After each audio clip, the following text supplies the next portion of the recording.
ചെങ്കോലേന്ത്യ IMS അമ്മയുടെ പ്രിയ മക്കളെ, എന്നാൽ ക്ഷണിക്കപ്പെട്ടവർ അത് വകവയ്ക്കാതെ ഒരുവൻ വയലിലേക്കും വേറൊരുവൻ വ്യാപാരത്തിനും പോയിക്കളഞ്ഞു.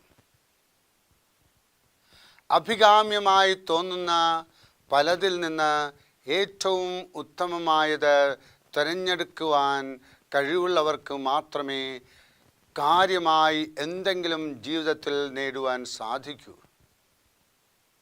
നല്ലതെന്ന് തോന്നുന്ന പലരിലും നിന്ന് നമുക്ക് വേണ്ടാത്തത് എന്ത് എന്ന് തിരഞ്ഞെടുക്കുവാനുള്ള കഴിവാണ് ഉണ്ടായിരിക്കേണ്ടത്.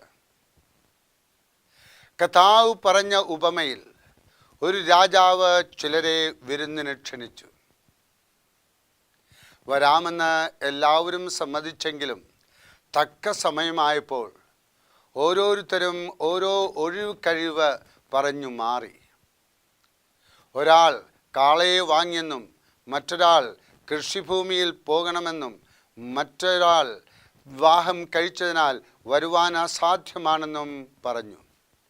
ക്ഷണം നിരസിച്ചു. അവർ ചെയ്തത് അതിൽ തന്നെ തെറ്റല്ല. രാജാവിൻ്റെ അതിഥിയാകുന്ന പദവിയെ അവഗണിച്ചതാണ് അവരുടെ തെറ്റ്. താരതമ്യേന അപ്രധാനങ്ങളായ കാര്യങ്ങൾക്കായി അവർ പോയി. അതായിരുന്നു അവരുടെ തെറ്റ്.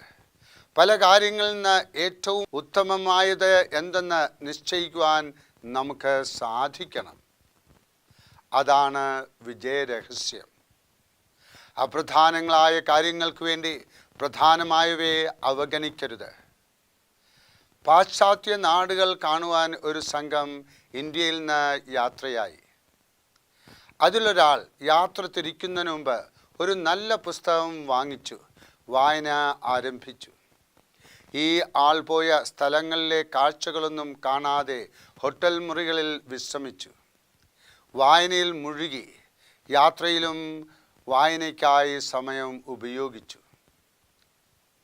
പുസ്തകം വായിച്ചതും തെറ്റല്ല. പക്ഷേ ആ മനുഷ്യൻ എത്ര ബുദ്ധിഹീനനാണെന്ന് പറയേണ്ടതില്ലല്ലോ.